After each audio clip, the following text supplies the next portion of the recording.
नमस्कार, बहुत स्वागत है आप सभी का। अपना उत्तराखंड देख रहे हैं आप। मैं हूं आपके साथ Sheenam Sharma. CM Pushkar Singh Dhami investor summit को लेकर रोड शो कर रहे हैं।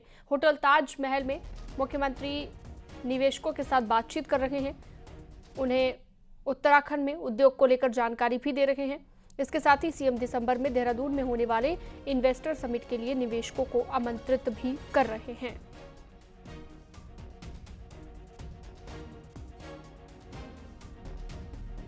Investor summit Mumbai road show, और हमने इसको जो एक नाम दिया है डेस्टिनेशन उत्तराखंड, जिसमें आप सब लोगों को आमंत्रित करने के लिए हम यहाँ पहुँचे हैं। यहाँ उपस्थित हमारे चेयरमैन CII महाराष्ट्र डॉक्टर के नंद कुमार जी, श्री प्रवीण सिन्हा जी, जिन्होंने बहुत विस्तार से यहाँ से बात रखी, पूर्व चेयरमैन CII महाराष्ट्र, सुक्षी सोनिया गर्ग जी, जो कि हमारी ब्रांड एम्बेसडर हैं, और उन्होंने बहुत विस्तार से उत्तराखंड के अपने जो एक्सपीरियंस हैं वो आप सबके सामने शेयर किए। प्रशांत जी, रंजू एलेक्स जी, और हमारे chief secretary doctor SS Sandhu ji, Shri Meenakshi Sundaram secretary, Shri Vinay Shankar Pandey ji, Rohit Meena एवं अन्य आए हुए सभी हमारे सहयोगी गण, और आज इस ग्लोबल इन्वेस्टर समिट में हमारे आमंत्रण पर यहाँ पर आए हुए सभी इंडस्ट्री के लीडर्स, मैं जिनका नाम यहाँ से संबोधित नहीं कर पा रहा हूँ, ऐसे सभी उपस्थित हमारे इन्वेस्टर्स, उपस्थित जनसमूह और हमारे पत्रकार मित्रों एवं छायाकार बंधुओं, मैं सबसे पहले तो आज आप सबकी ये जो आर्थिक राजधानी मुंबई में हम सब लोग आपके बीच में आए, और जहां ये आर्थिक राजधानी है, पूरे भारत का दिल है, वहीं आप सबके बीच में हम जो है भारत की नहीं दुनिया की आध्यात्मिक राजधानी उत्तराखंड से आप सबके बीच में आया, और आप सब लोग इतनी बड़ी संख्या में आए। मैं आप सभी का अपने दिल की गहराइयों से आप सबका मैं स्वागत करता हूं, सबका अभिनंदन करता हूं कि बड़ी संख्या में आकर आप सब लोगों ने हमारा यहाँ निश्चित रूप से उत्साह बढ़ाने का काम किया है। सीएम पुष्कर धामी आज सुबह NSE यानी कि नेशनल स्टॉक एक्सचेंज के ऑफिस पहुंचे, जहां पर उन्होंने बेल सेरेमनी में हिस्सा लिया। NSE की तरफ से मुख्यमंत्री के हाथों से बेल बजाकर उसका सम्मान किया गया। वहीं सीएम पुष्कर सिंह धामी ने नेशनल स्टॉक एक्सचेंज के काम को भी देखा और 8 और 9 दिसंबर को देहरादून में होने वाले उत्तराखंड ग्लोबल इन्वेस्टर समिट के लिए नेशनल स्टॉक एक्सचेंज के अधिकारियों को आमंत्रित किया। मुख्यमंत्री ने कहा कि राज्य में निवेश को बढ़ावा देने के लिए राज्य सरकार द्वारा उद्योगों के अनुकूल नीतियां बनाई गई हैं।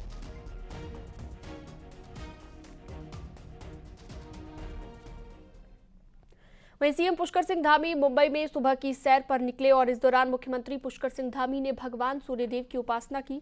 वहीं सीएम ने कहा कि पूरी दुनिया को प्रकाशित करने वाले भगवान सूर्य से सभी प्रदेशवासियों को सुख, समृद्धि और आरोग्यपूर्ण जीवन की कामना करता।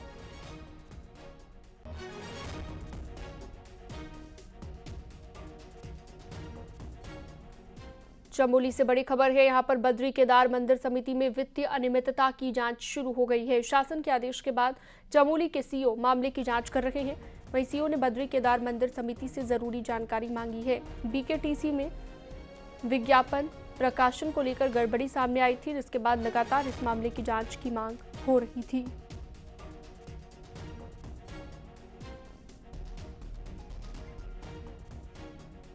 नितिन सेमवाल इस पर ज्यादा जानकारी के लिए हमारे साथ जुड़ गए हैं। नितिन, BKTC में वित्तीय अनियमितता की अब जांच होगी, अधिकारियों से इसकी जानकारी भी मांगी गई है। कह सकते हैं कि कई बड़े खुलासे मामले में हो सकते हैं। जी निश्चित रूप से बीकेटीसी में जो ये विज्ञापन को लेकर वित्तीय अनियमितता हुई है, इस मामले में सरकार ने उत्तराखंड गृह विभाग को जांच करने के आदेश दिए और उसके बाद सीओ चमोली को इस पूरे मामले में जांच अधिकारी बनाया गया है। ये मामला कोई नया नहीं है, पूर्व से जुड़ा हुआ मामला है और बीकेटीसी के एक सदस्य पर वित्तीय अनियमितता का आरोप लगा है कि उन्होंने विज्ञापन में लाखों रुपए खर्च कर दिए बिना किसी सूचना के या बिना किसी बीकेटीसी की जानकारी से। अब मामला बड़ा हो गया है, सरकार ने इस पर स्वयं संज्ञान लिया है और अब इसकी जांच की जा रही है और उसके बाद कहीं ना कहीं बीकेटीसी में हड़कंप भी मचा हुआ है। जी ठीक है, बहुत शुक्रिया तमाम जानकारी के लिए आपका। चमोली में बद्रीनाथ नेशनल हाईवे पर ट्रक हादसे का शिकार हो गया। गोचर के डाटपुलिया में एक ट्रक ऋषिकेश से पीपलकोटी आते वक्त अचानक गहरी खाई में जा गिरा। वहीं सूचना मिलते ही पुलिस मौके पर पहुंची और रेस्क्यू करके ट्रक में सवार 2 घायलों को अस्पताल में भर्ती कराया गया। हादसे में ट्रक के ड्राइवर को हल्की चोटें आई हैं, जबकि परिचालक को भी चोट आई है।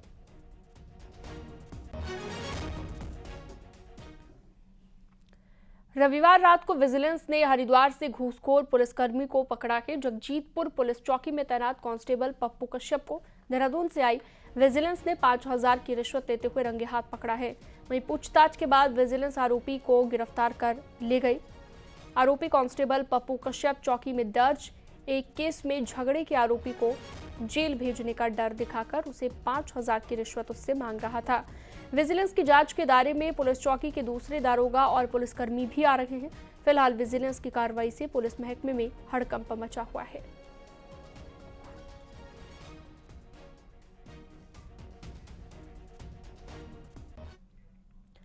चमोली में बद्रीनाथ नेशनल हाईवे पर खचड़ा नाले के ट्रीटमेंट का काम शुरू हो गया है। बरसात के सीजन में लामबगड़ के पास खचड़ा नाला तीर्थयात्रियों के लिए बड़ी मुसीबत बन जाता है, जिसकी वजह से चारधाम आने वाले यात्रियों को काफी दिक्कत होती है और कई घंटों तक सड़क बंद रही है। वहीं अब नाले के ट्रीटमेंट का काम पूरा होने के बाद लोगों को बड़ी समस्या से निजात मिल पाएगी। ये जो खचड़े नाले के पास आसपास जो है स्लाइड जोन बना हुआ था, गाड़ियां वहां पे फंसती थी गदेरे आने पे। अब वहां पे जो है पुल बनने से बहुत सारी समस्याओं का समाधान हो गया है। अब निर्विवाद रूप से यात्रा जो है बद्रीनाथ जी के लिए सुचारू है और ये बहुत हर्ष का विषय है। बहुत समय के बाद, कई सालों के बाद इस तरह का ये कार्य हुआ है। इसके लिए जो है केंद्र सरकार बधाई की पात्र है।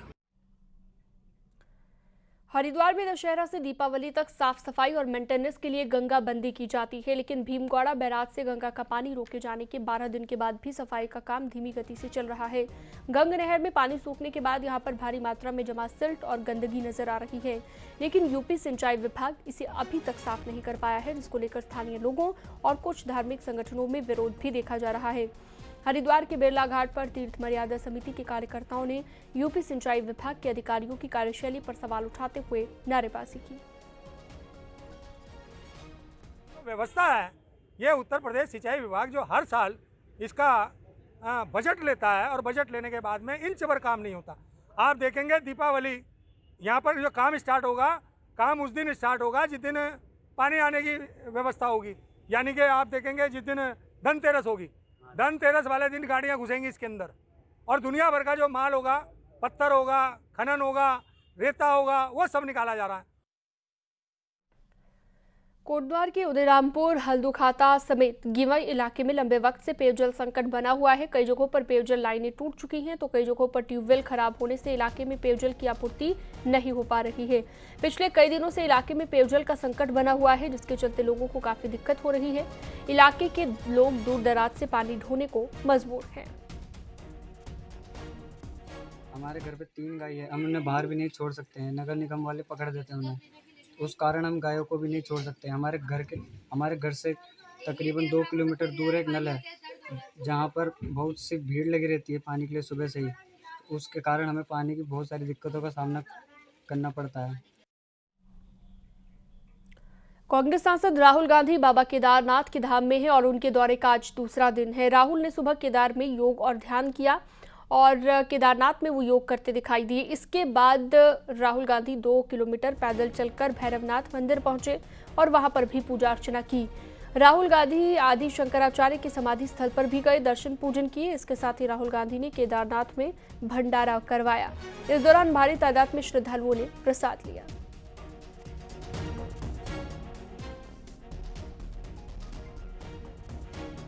तो ये कुछ तस्वीरें आप देख सकते हैं। हालांकि मीडिया से दूर रहने की कोशिश जरूर की है यहाँ पर राहुल गांधी ने, लेकिन मीडिया के कैमरे से वो नहीं बच पाए। ये देख सकते हैं आप दोनों तस्वीरों में राहुल गांधी पहुंचे हुए हैं केदारनाथ धाम। जिन लोगों ने अपने बीच उन्हें पाया वो लोग उनके साथ फोटो खिंचवाते हुए भी दिखाई दिए। रुड़की की मंगलौर विधानसभा में 6 महीने के भीतर चुनाव होने हैं। उपचुनाव होने से पहले विधायक सरवंत करीम अंसारी के निधन के बाद से ये सीट खाली हो गई है, ये भी आपको बता देते हैं। मंगलौर विधानसभा में राज्य बनने के बाद से आज तक बीजेपी अपना खाता नहीं खोल पाई है, इसलिए इस बार उपचुनाव में कई नेता दावेदारी ठोक रहे हैं और जीत का दावा भी कर रहे हैं। वहीं पूर्व कैबिनेट मंत्री स्वामी यतीश्वरानंद ने कहा कि मंगलौर उपचुनाव के लिए पार्टी जिसको मौका देगी उसको जिताने का काम किया जाएगा, लेकिन इस बार मंगलौर विधानसभा में बीजेपी अपना विधायक बनाएगी। देखिए, मैंने कहा कि पार्टी सर्वे कराएगी, यहाँ अध्यक्ष जी खड़े हैं और उसके बाद पार्टी जो भी निर्णय लेगी, जो भी वहाँ से प्रत्याशी होगा, कोई दूसरा हो या मुझे सेवा करने का मौका दें, मैंने कहा अंतोगत्वा पार्टी को तय करना है। हम तो पार्टी के सिपाही हैं, पार्टी हमारी माँ है, पार्टी जो भी दिशा निर्देश देगी हम उस दिशा निर्देश पर काम करेंगे। पहाड़ में कई होम स्टे हैं अब सवालों के घेरे में। स्थानीय लोगों ने रोजगार पर बाहरी लोगों ने कब्जा कर लिया है और अब अपने आवासों को गुपचुप तौर पर किराए पर दे रहे हैं। खुद महानगरों में बैठकर मोटी रकम वसूल रहे हैं।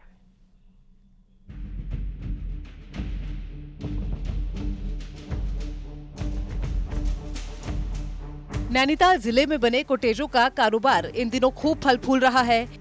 इन कोटेजों को दिल्ली जैसे अन्य महानगरों से बुक कराकर मकान मालिक पैसा कमा रहे हैं। जिले के भीमताल, रामगढ़, मुक्तेश्वर, नथुआ खान, भवाली समेत कई जगहों पर अवैध रूप से पर्यटकों को होम स्टे के नाम पर अपने घरों में रोका जा रहा है, जिससे सरकार को मिलने वाले टैक्स की जमकर चोरी की जा रही है। अब ऐसे होम स्टे और कोटेजों पर एक्शन की मांग की जा रही है। इनकी तो सबसे पहले जांच होनी चाहिए कि भैया आपने अपना आवास बनाया है, आवास अपने निजी रहने के लिए बनाया है, उसको आप अपने रिश्तेदारों के लिए और दूसरों के लिए ऐसे होम स्टे कर रहे हैं, तो इसमें दोनों को नुकसान हो रहा है, सरकार को भी हो रहा है और साथ ही स्थानीय जो बेरोजगार जो अपना पूरा रोजगार छोड़ के बाहर से यहाँ आए हैं। सरकार ने होम स्टे योजना राज्य के लोगों के लिए निकाली, तो पहाड़ों में घर बनाकर रह रहे महानगरों के लोगों ने भी इसका फायदा उठा लिया और अपने घरों से बुकिंग कर मोटी रकम ले रहे हैं। हालांकि जब मुख्यमंत्री दरबार में मामला उठा, अब सरकार भी इन पर सख्त है। लेकिन सवा नाली में लोग जमीन खरीद के यहाँ पे जो कॉटेजेस बना रहे हैं और उसको होम स्टे के रूप में चला रहे हैं और बहुत अच्छा पैसा ले रहे हैं। हमारे होटलों से ज़्यादा उनकी चार्जेस हैं और इस पर रोक लगनी चाहिए। इससे रेवेन्यू का बहुत बड़ा लॉस है। तो उस पर हम लोगों ने संज्ञान लिया है, उस पर जल्दी जो है चूँकि आगे कार्रवाई भी करेंगे और उस पर कोई नीति भी बनाएंगे। बहरहाल पिछले कई सालों से इन घरों में रोजगार होम स्टे के नाम पर चल रहा है, तो अधिकारी भी इस कारोबार पर चुप बैठे रहे।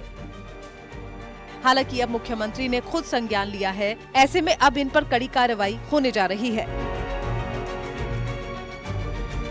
न्यूज़ 18 के लिए नैनीताल से वीरेंद्र बिष्ट की रिपोर्ट।